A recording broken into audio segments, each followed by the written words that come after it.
El día de hoy estamos en el tercer episodio de estos especiales para celebrar nuestro primer aniversario en Historias Podcast. En este episodio vamos a estar hablando sobre la herida número 2, que es la herida de abandono. Nos van a acompañar Estefanía García y Paula Restrepo, que es la psicóloga que nos está acompañando y explicándonos más acerca de las diferentes heridas primarias o de infancia que tenemos cada uno de los seres humanos. Recuerden que Paula es especialista en psicología clínica. En esta oportunidad nos acompaña Estefanía como invitada a nuestro podcast y tenemos a Paula. Estefanía nos va a hablar acerca de la herida de abandono, pero antes de que Estefanía empiece pues como a hablarnos acerca de su historia de vida, queremos que Paula nos cuente un poquito más acerca de esta herida y de todo lo que implica.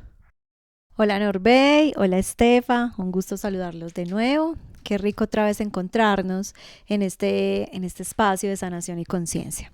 Entonces, como veníamos hablando en nuestros anteriores encuentros, las heridas del alma son unas experiencias que hemos atravesado en nuestras primeras etapas de vida, es decir, en esa infancia de los 0 a los 7 años, que nos han generado ciertas situaciones dolorosas, experiencias traumáticas que generalmente abren una herida, ¿cierto? Como lo hablábamos también, el golpe, el morado, la cortadita, eso está ahí en la mente, sangrando, doliendo, moradito, y por eso es tan importante empezar a reconocerlo. Entonces hoy vamos a hablar un poquito más a profundidad a través de un caso de la vida real, que es Estefa. Estefa hoy nos va a acompañar con su historia y creo que Estefa es una valiente que hoy, desde su propio proceso, nos va a contar esa experiencia de lo que es tener la herida de abandono. Entonces, como lo habíamos hablado en nuestros episodios anteriores, la herida de abandono es una situación, no es una herida, es un dolor que construimos con nuestros padres en esa sensación que el niño tiene de sentirse solo, ¿cierto? De sentirse abandonado, de no tener el respaldo, de no tener la compañía, de no tener esa presencia lo suficientemente fuerte como para él sentirse en seguridad. Entonces, una de las características de la herida de abandono precisamente es esa, que los niños empiezan a tener una sensación de soledad profunda, de no sentirse respaldados, y esa sensación los vuelve también a veces personitas muy inseguras, temerosas, ¿cierto? Y por eso la máscara que se crea alrededor de la herida de abandono es la dependencia, ¿cierto? Entonces, bueno, ya lo habíamos conversado un poquito, vamos a mirarla hoy. Ya miramos la teoría, vamos a mirarla hoy a la luz de la experiencia. Entonces aquí está Estefa hoy con nosotros. Ella nos va a hablar un poquito de lo que hemos trabajado terapéuticamente juntas. Estefa, yo te estoy aquí respaldando y acompañando para que también lo conversemos junticas. Y vuelvo y te digo, qué rico que a través de tu experiencia quieras acompañar a las personas también en su proceso de sanación. Bueno, Paula y Norbey, muchas gracias. El día de hoy me quité por unos segunditos la camisa de historias como la que sí tiene Norbey, porque quiero contar entonces a través de mi historia de vida cómo se ha visto reflejado el tema del abandono. A través del proceso que he tenido con Paula me he dado cuenta que el tema de abandono no ha sido algo que solamente lo he vivido yo, sino que escuchando las historias de mi mamá y de mi abuela hay un caso repetitivo de abandono fuerte. Entonces he aprendido a ver no solamente mi historia con compasión, sino la historia de mi mamá, la historia de mi abuela, y bueno, de ahí para atrás no he tenido la oportunidad de escuchar o de saber mucho más, pero es posible que quizá también se hubiesen presentado situaciones diferentes. Entonces, reconocerlo como que es algo que no solamente me ha pasado a mí, sino que es algo que ha pasado de generación en generación y de formas muy similares, también me ha ayudado en algo que con Paula lo hemos trabajado, que es como romper un poquitico como ese patrón y ese ciclo familiar como que se repite. Pero para llegar a ese punto de romperlo, pues tuve que pasar situaciones de muchísimo dolor para decir, bueno, yo ya no quiero sentirme abandonada, ya no quiero que esa niña abandonada salga a la luz, entonces vengo yo a hacerme cargo. Yo crezco en una familia con papá, mamá, mis dos hermanos, más o menos a la edad de unos 6, 7 años, mis papás se separan. Yo tenía así más o menos unos 7 añitos, nosotros vivíamos, bueno, pues los 5 juntos en la casa. Fue una separación bastante dolorosa porque yo incluso me acuerdo de que la pelea pues que ellos tuvieron fue bastante fuerte. Y yo siento que a partir de este día y en todo el proceso que he venido haciendo con Paula, se empieza en mí a gestar ese tema del abandono porque papá sale de casa. Entonces empezamos a vivir con mamá de lunes a viernes y papá empieza a ir por nosotros los fines de semana. Aquí resalto que todos los fines de semana súper puntual nos recogía, nunca dejó de responder por nosotros, un papá excelente, fenomenal. Y también resalto mucho que mis papás cuando se separaron y tuvieron su ruptura, nunca nos pusieron del uno contra el otro, que a veces eso pasa un poquito por la rabia de mamá empezar a hablarle mal a los niños de papá o viceversa. En nuestro caso no fue así. Entonces tuvimos una figura muy saludable de lo que era papá y mamá ya separados, y bueno, yo creo que eso ayudó muchísimo a que quizá no gestara en nosotros algún tipo de rencor o como que dijéramos no queremos compartir con él o no queremos hacer algo. Entonces eso lo rescato muchísimo. Empezamos entonces una etapa de nuestra vida en la que fines de semana papá, semana mamá. Mi papá nos recogía un viernes en la tarde y nos devolvía a la casita los domingos en la noche. Y bueno, ellos empezaron a hacer sus vidas por aparte. Mi mamá tuvo un compañero de vida con el que convivimos alrededor de unos 5 años en esta misma dinámica de semana mamá, fines de semana papá. Y bueno, por cuestiones de la vida personales, mi mamá con esta persona termina su relación y ella se tiene que ir de Río Negro. Entonces ya teníamos como en mi inconsciente ya tenía el tema de que, bueno, papá se va de casa y luego llega un punto, yo tenía unos 13, 14 años, en el que un día así de la nada, mi mamá se tenía que ir. Yo me acuerdo mucho que nos llama mi papá y nos dice, por favor, recojan las cosas que voy por ustedes, pero como que yo no entendía nada. Yo no sabía qué había pasado y como que, ¿cómo así? Pues hoy es miércoles, hoy no es el día que se supone que debemos estar contigo. Me acuerdo incluso la fecha, eso fue un 9 de septiembre del 2009, 999, fue muy particular. Entonces me acuerdo mucho que ese día fui al colegio, ese día viví mi mamá normal, todo estuvo como normal y bueno, esto es material para otra historia, otro capítulo acá, no voy a entrar mucho en esto. El tema fue que hubo una separación también con mamá. Entonces, como que en la cabeza mía de preadolescente, en la cabeza de mis hermanos, está como esta cosa de, bueno, ya se fue papá una vez, ya se está yendo mamá otra vez. Entonces como que esa sensación de inestabilidad o esa sensación de que entonces qué va a pasar con nosotros empieza a ser como muy recurrente. ¿Qué pasa? Paradójicamente, después de que mamá se va, empezamos a vivir de lleno con mi papá. Mi papá ya se había casado y tenía un hijo que es mi hermano menor, en este momento tiene 15 años. Y llevábamos más o menos un añito con que había nacido mi hermanito menor. Entonces íbamos los fines de semana en la misma dinámica, ya con un hermanito de por medio. Mamá se va, empezamos a vivir con papá. Entonces, bueno, esta dinámica familiar vuelve y nos cambia un montón las cosas, vuelve y nos cambia un montón como los papeles, entender que ya era otro tipo de hogar, era otras reglas de juego, porque es muy diferente tú estar como en semana siempre con alguien y llegar como a otra casa, a una cotidianidad. Y entonces qué va a pasar con las loncheras, con los desayunos, con el colegio, y esa sensación de que mamá se fue, de que mamá no está. Y lo que hemos hablado en los capítulos es que uno de niño quizá no tiene, el cerebro no tiene esa capacidad de decir, bueno, fue su decisión, sino que se fue por mi culpa. Mamá se fue porque yo era mala niña. Entonces, ¿qué tengo que hacer para que ya el que me queda, que nos tocó volver a ir con papá, no se vaya? Pues voy a hacerla mejor. Entonces mis notas en el colegio fueron súper buenas y empecé a volverme dependiente de ser tan buena, de ser excelente estudiante, de ser una muy buena niña, de tener buenas notas, de ganarme becas, porque detrás de eso me escudaba como para decir, bueno, voy a ser tan buena que ya nadie más me va a poder abandonar. Entonces, cuando empecé como todo el proceso con Paula a identificar esto, obviamente yo no lo identificaba desde este lado, yo simplemente pensaba como, no, me empezó a ir súper bien en el colegio, los primeros puestos, en la universidad becada y súper buenos promedios, pero ¿desde qué parte lo estaba haciendo? Desde esta parte emocional de de por favor nadie más me abandone, ¿qué más tengo que hacer para que no se vuelva a ir ni mi papá ni mi mamá? Y fue algo muy doloroso de reconocer, pero a la vez muy lindo, porque en este proceso me di cuenta que se integró en mí ser buena, o sea, se integró en mí ya responder por las cosas bien, tener buenas notas, y ya no lo hago desde el no quiero que me abandonen, sino que ya lo hago desde el soy así, y lo aprendí a hacer así. Muy bien, Estefa, gracias por empezar a contarnos eso. Yo sé que tenemos mucho por contar, pero mira, Norbey, que yo ahí quiero como hacer una acotación importante, que tú me lo preguntabas en uno de nuestros episodios anteriores, si nosotros teníamos una sola herida, ¿cierto?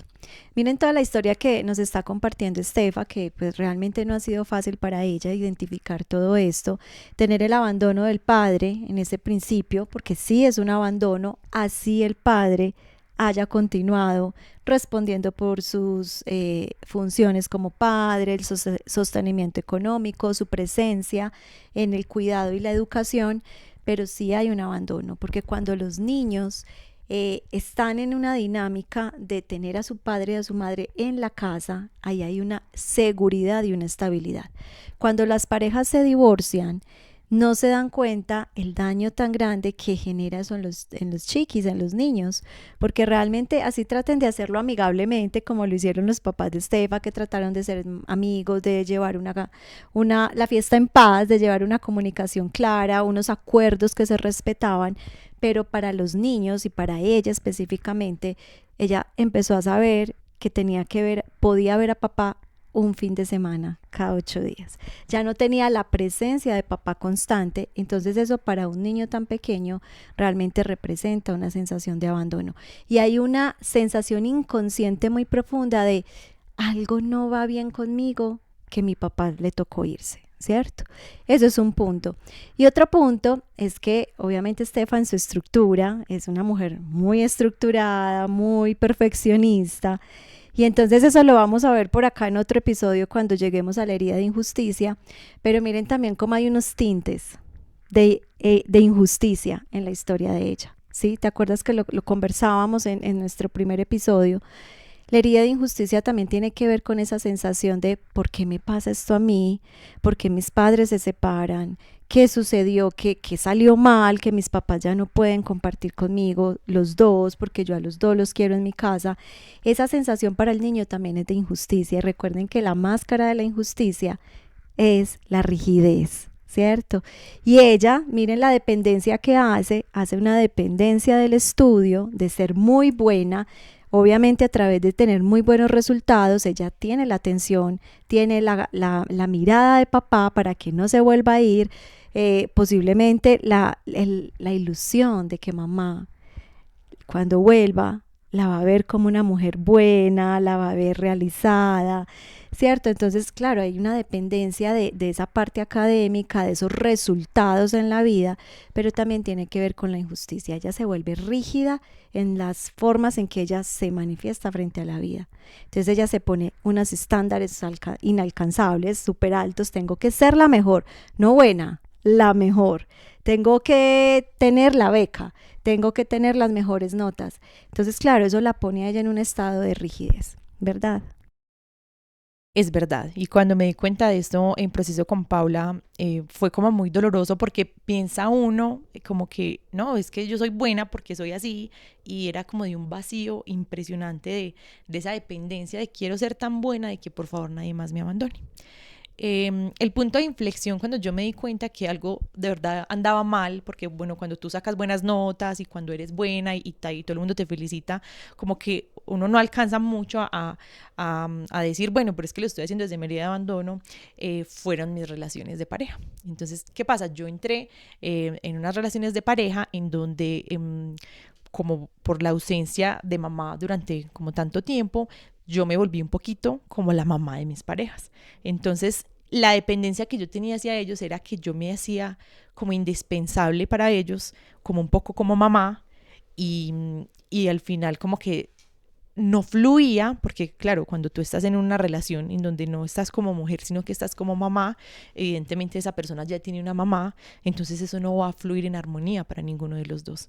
Entonces este punto de inflexión fue con una expareja que me hizo ver el tema de mamá muy fuerte. Fue el que me dijo, como un día me sentó y me dijo literal: si tú quieres seguir conmigo, vamos a ir a terapia, porque no podemos seguir así. Y yo, como por seguirle, decirle, bueno, pues lo quería mucho.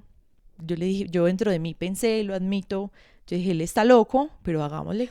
Pues si eso es lo único que vamos a tener para seguir, empezamos. Y puedo decir hoy con la mano en el corazón que ha sido la invitación más hermosa que me han dado.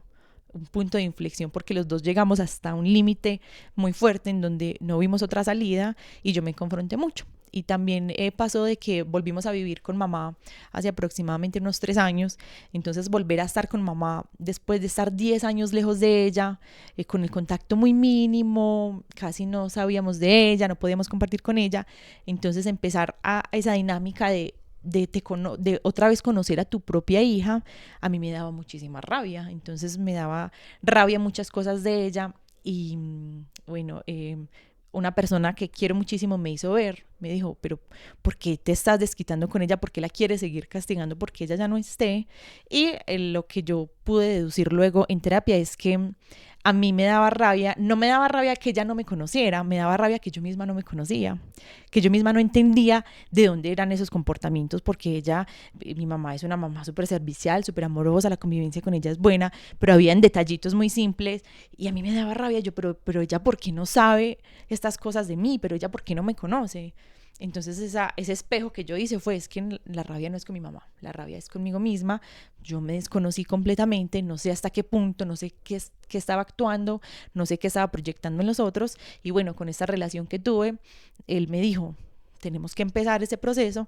Y paradójicamente, cuando empezamos el proceso, como que tuve las herramientas para salirme de esa relación, un poco paradójico, pero bueno, el día de hoy somos buenos amigos y compartimos los procesos con las parejas actuales que tenemos, y agradezco muchísimo porque ahí me empecé a dar cuenta que yo no quiero ser la mamá de nadie, que yo no tengo que criar a nadie más, que si a mí me faltó mamá no es mi responsabilidad que llegar a salvar a nadie más, porque entonces nunca voy a tener una relación en equilibrio. Entonces esa dependencia que hacía hacia el otro, de que una codependencia, de que me voy a hacer tan indispensable para ti para que no me dejes, como para que veas en mí alguien que tú nunca vayas a dejar, me hacía muchísimo daño, y le hacía muchísimo daño también a esa persona. Y llega un punto en nuestra vida en que simplemente no podemos entender por qué estamos actuando como actuamos, porque sentimos que amamos un montón, pero como que las formas no son las adecuadas, porque no hay un equilibrio.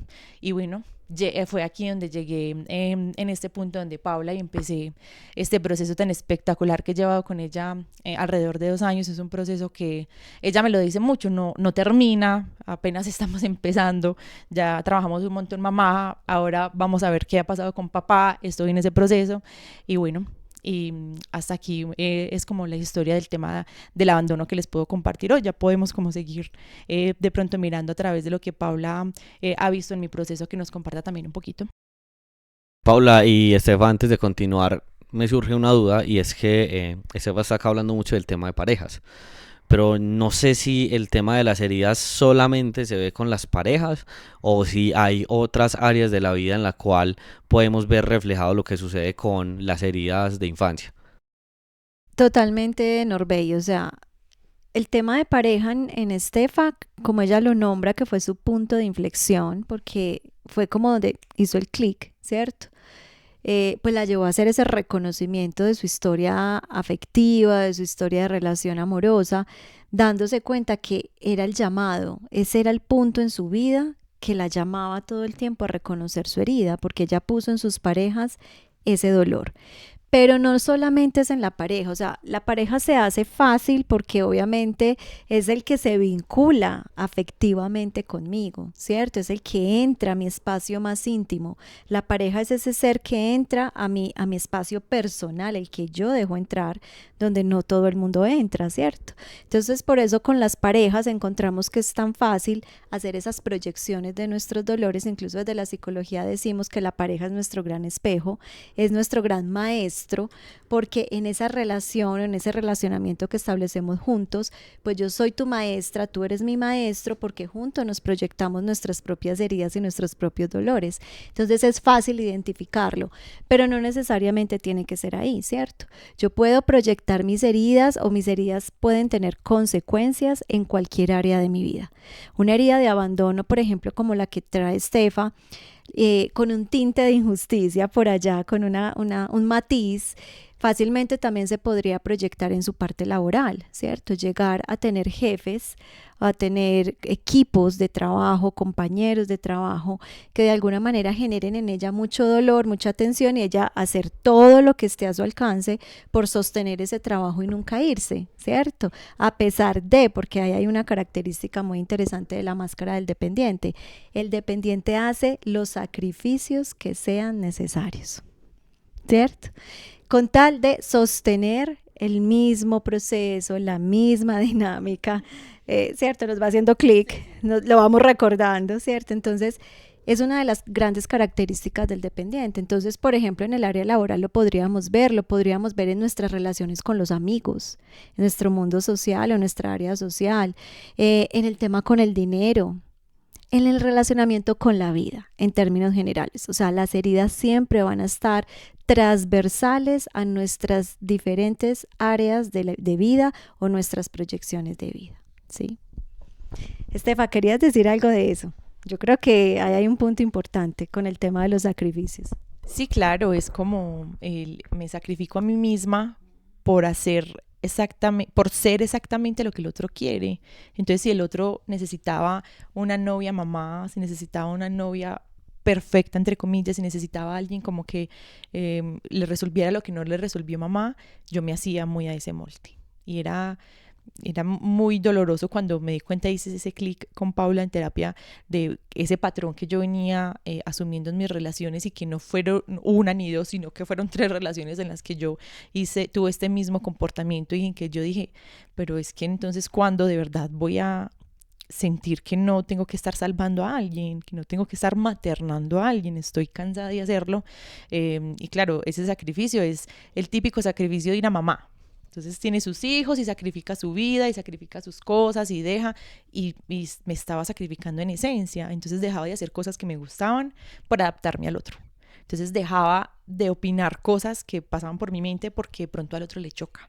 O dejaba de hacer cosas y me volvía como esa imagen que el otro quería, porque era muy buena leyendo qué necesitaba el otro y me adaptaba perfectamente a él. Entonces hay algo que me habían repetido algunas personas, más que todo pues en mis parejas, un par de ellos me ha dicho como, es que tú eres perfecta, es que no tengo ninguna razón para terminar contigo, simplemente las cosas no funcionan. Y a mí esa palabra me talla, porque yo decía, sí, ya soy perfecta y aún así me abandonas. Y aún así te vas. Entonces, ¿qué es suficiente? Entonces no va a ser suficiente nada. Y eso a mí me taladraba mucho. Y cuando hice el clic con Paula de es que no, esa perfección vino es desde moldearme al otro y esa dependencia tan grande. Entonces ahí fue donde yo dije, bueno, me voy a quitar mi máscara de dependiente y voy a empezar a ser yo.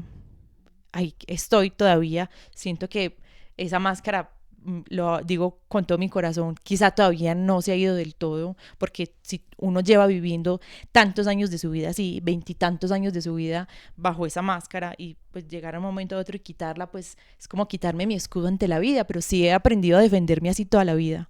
¿Cómo me vas a quitar eso? Entonces como que pasito a pasito, en este lugar que ustedes están viendo aquí mismo vengo yo a ver mis consultas, Paula me va quitando cada vez un poquito pedacitos de esa máscara. Así es, mira, Estefa toca un punto muy interesante, porque realmente lo veo también mucho en terapia. La gente viene a la terapia y me dice, dime cuántas sesiones necesito. Y a mí eso me da como 3 infartos, ¿cierto?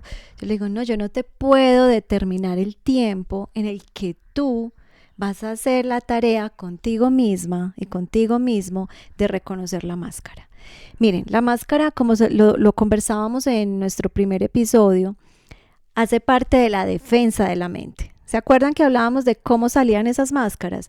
Cuando hay una herida y eso me duele, la mente dice, yo no le voy a dejar que le duela. Venga, yo le pongo una cosita para que usted disimule, quede regia, regio, y aquí no pasó nada. Y usted no tiene que seguir mirando eso. Esa máscara es la que empieza a ser parte de la personalidad, porque recuerden, de los 0 a los 7 estructuramos nuestro inconsciente y de los 8 en adelante nos vamos a validarlo, a reforzarlo. Entonces esa máscara se va a estructurar cada vez más fuerte de los 8 años en adelante. Y hoy tenemos 20 y tantos, 30 y tantos, 40 y tantos, 50 y tantos y estamos apenas preguntándonos ¿por qué será que siempre me pasa lo mismo? Los bucles de dolor, lo que hablábamos también en nuestro primer episodio. Entonces la máscara entra a ser parte, y tocaste ese punto importante, Estefa, de la personalidad. ¿Qué es la personalidad? Lo que me caracteriza, ¿cierto? Lo que me da seguridad. Cuando a ti te dicen, ¿y tú quién eres? Tú empiezas a hablar de unas características de Norbey.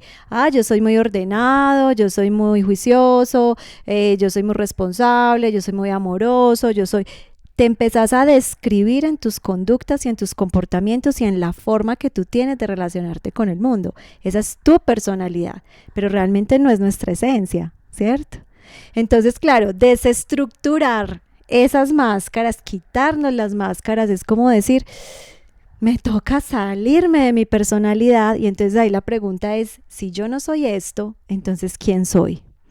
Y creo que es lo más teso y lo más duro que hemos trabajado en la terapia, porque cuando yo me quito lo que me sostiene en la vida, lo que yo he dicho toda la vida que soy, me lo saco, entonces quedo como sin piso. Y entonces ahora ¿qué hago con mi vida? Entonces ahora yo quién soy, entonces yo ahora para dónde voy, entonces ahora cómo me debo de relacionar con el mundo, entonces cómo debo tener pareja ahora, ¿cierto? Y eso es lo más bello. Yo creo que este mensaje para todo el mundo es lo más bonito del mundo, es reconocernos en que todos los días nos podemos reinventar y todos los días podemos cambiar nuestro destino, dándole el permiso a que esas máscaras se vayan retirando poco a poquito, porque la idea no es despersonalizarnos, la idea es reconocernos lo que nos ha sostenido en el mismo bucle de dolor y sufrimiento y poder cambiar ese destino a través de unas acciones conscientes, y esa es la palabra mágica. Conciencia, porque la herida ¿dónde está estructurada? En el inconsciente.